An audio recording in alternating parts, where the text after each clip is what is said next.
Alright, giddy. I gotta bring that battery back. Alright. I'm in the basement because I gotta light the fire.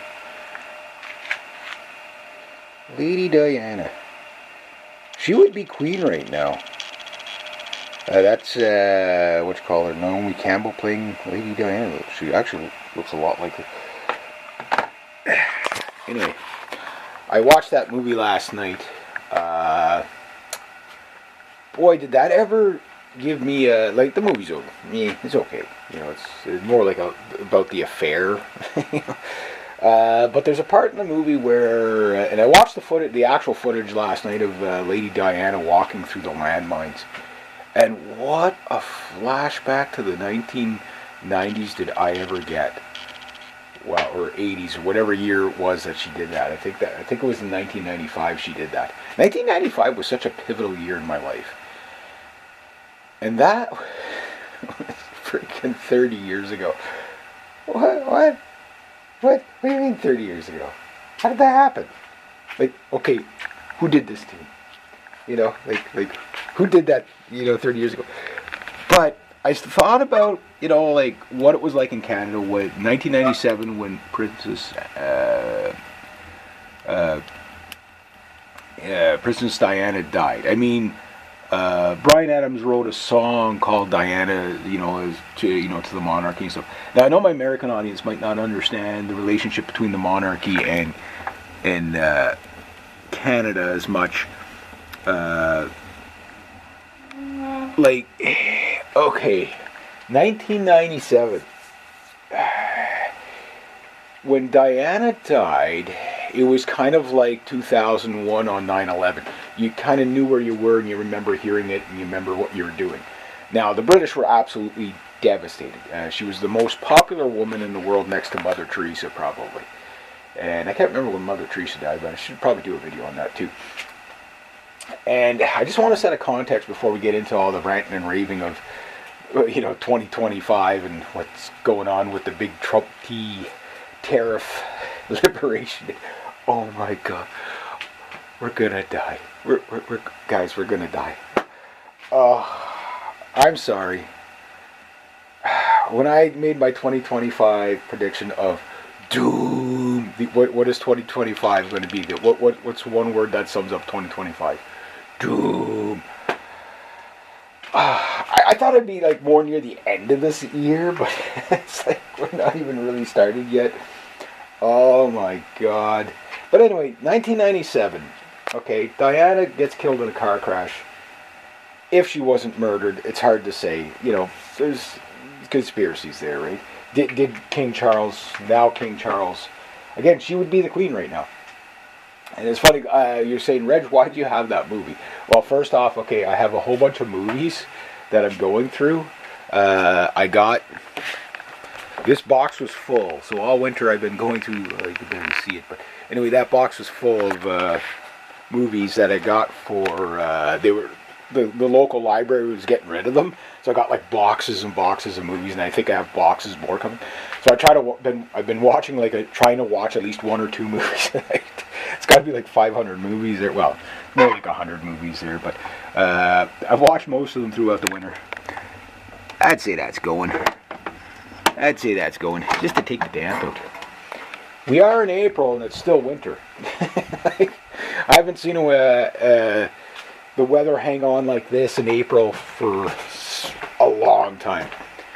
So 1997, Diana gets killed. She was pretty beloved by everybody. Well, maybe not everybody, but and the cars. That's the kind of day it is. So not only we get freezing rain, but we got rain, snow, sleet, slush. I'm not sure where my dad went. Hope he didn't have to take my uncle up to Las Vegas. It's kind of nasty day to have to do that. So she dies, right? And the sentiment and the type of country I lived in at the time is nothing like what I live in now. Like, it was just such a shock to... I watched some Lady Diana footage last night. Like, I remember watching... Everybody remembers watching the wedding. Like, her dress. That dress with, like, like the 100-foot long train on the back of it. Everybody remembers that because it was so iconic, right? She was a very iconic figure in a lot of ways. Now, I know by today's standards she'd be a raging leftist. There's no doubt about it. She was a true humanitarian. And her work on the landmines. Like, how many lives did she save just doing that walk through the landmine field? Yes, it was a cleared landmine field, but are landmine fields ever truly clear? You know what I mean? Oh, yeah, check out my hat. Like, Bosnia, for example, she went there too, but mainly it was Angola that where she got that treaty going. And that was a huge step in like 1997. That was like, it was not only the ultimate anti-war protest from, you know, such a prominent figure. Like, she was such a prominent figure. You know what I mean? Like, she wasn't a policymaker in that, but, you know, she was like, you know, like the Queen of Hearts, as they called her, right? Because everybody loved her. Like, I remember when they got married, King Charles and Lady Diana got married, and I'm a little kid and I'm watching this, and I'm like, God, he's ugly. How did he land her? You know, I mean, she's actually not bad looking. Like, what the hell? She was a pretty lovely looking lady. You know what I mean? Very dainty, very, you know. So her voice is very, very soft spoken and everything like that. You know, and I'm just like, this guy fucking ears out to ear. You know, crooked face, all fucked up.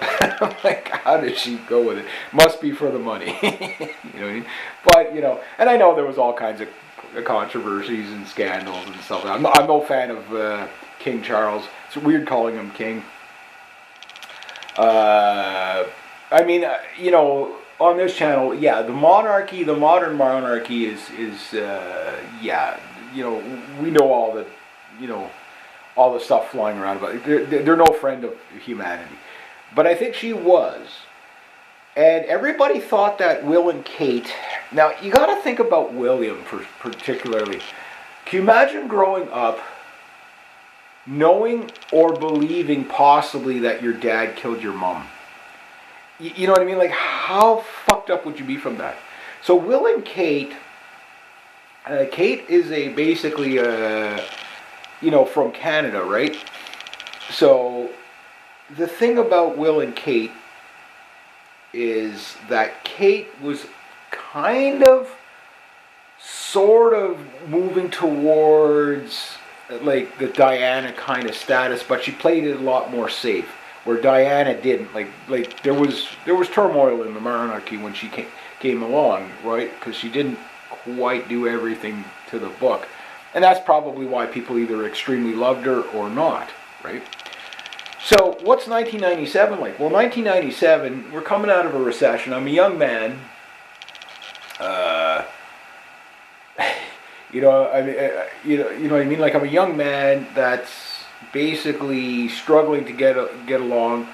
But I'm in a majority white population, like a clear majority white population, right? I live in the city of Ottawa at this time, the capital of Canada, and I mean, I think there was like 300,000 people in the city at that time, so it wasn't overly congested or anything like that. You know, in 1997, you know, I'm you know, just an average guy. But in 1997, it's like the Berlin Wall has fallen, you know, 6 years earlier. You know, we're just in the early infancy of public internet, you know what I mean? You know, like, the arcades are closing. You now have personal video games, you know, on your computer. That's what 1997 is, you know what I mean? You still watch regular TV. You get all your news from the regular TV.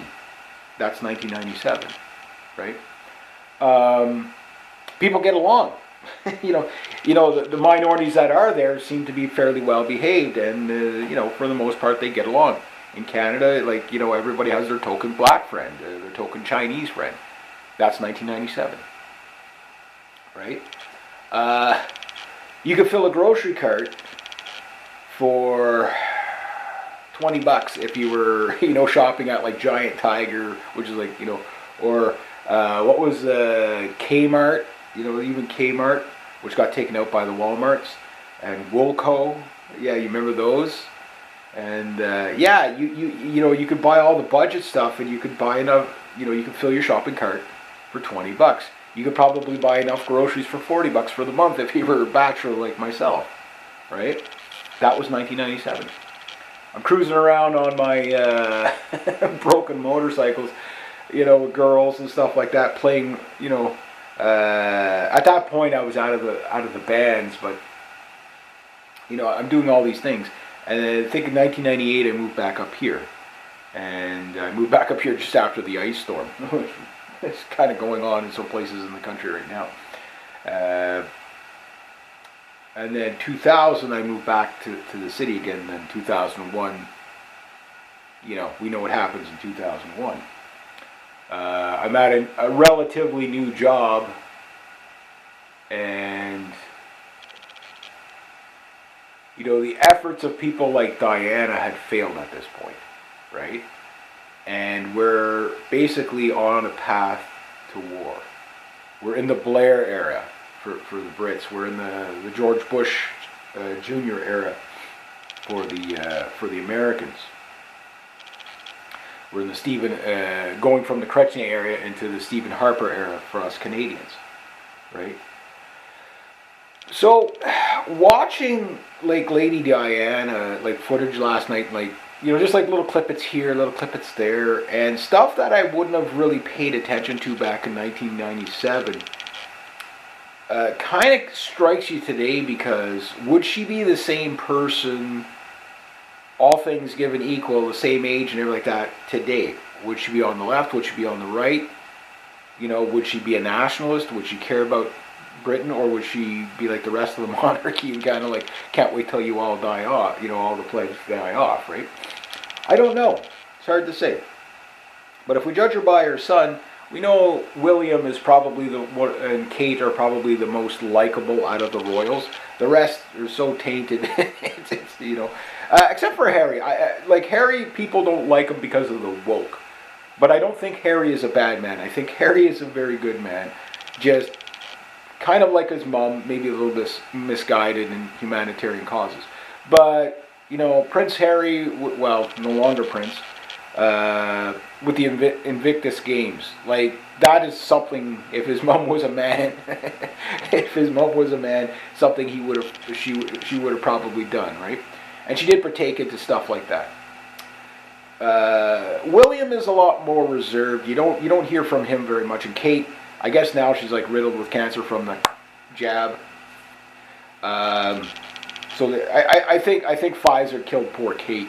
You know, is killing poor Kate. You know, and she seems like she was actually a decent person. They don't seem to have a lot of skeletons or scandals in their closets. So, you know, the monarchy itself, as my take on it as a Canadian, you know, I'm a proud Commonwealther. You know what I mean? Like, I don't particularly like the royal family or stuff, but the concept. There was a line in the movie last night that really kind of, if you want to set like Americans across from Canadians, across from the British, is as a Commonwealth, you know, I'm kind of like a feral, old stock Canadian, you know, fur trapper guy. Like, you know, like I do that stuff. You know, like I'm pretty connected with my heritage. But there's a line in the movie where, like, again, you might not like the movie for like from a racial point of view, like a interracial point of view, but one of the things is that she's like the actor that she's with. She's like, we're gonna go to the edge of the kingdom, and that just, I think, sums it all up right there. A kingdom, the edge of the kingdom. The Americans would never say something like that. Us Canadians would probably never say something like that. We would say, might go to the end, you know, we're crazy colonials. It's a very proud Canadian World War I term, is crazy colonials. Or wild colonials, savage colonials. You know, we had a lot of names for us, not from the British, but from the Germans, because of how we fought. We were just a bunch of brutes. You know, if anything, I don't know if Lady Diana would have been proud of Canadians' like human rights violations in the wars, but you know, whatever. She definitely loved Canada too. But the thing is that yeah, that is just a statement of you must preserve that. So if you're British and you're watching this, most of my audience is probably American, but if you're British and you're watching this, you have a kingdom to look after. And right now your kingdom is burning, right? All our kingdoms are burning. And what does this have to do with Trump's tariff war? Well, nothing and everything. Because, like again, I've now lived on a couple of different planets. They're all on Earth, but they're like different planets. Different snippets of my life. Like in the 1970s, I grew up, kind of in a country that had a lot of loyalists in it. It wasn't uncommon to see a British flag beside a Canadian flag. The ensign was still flying in a lot of areas, right? All the little old ladies talked about the monarchy. Kind of strange. You don't hear that anymore. I'm going to make a part 2 because, yeah.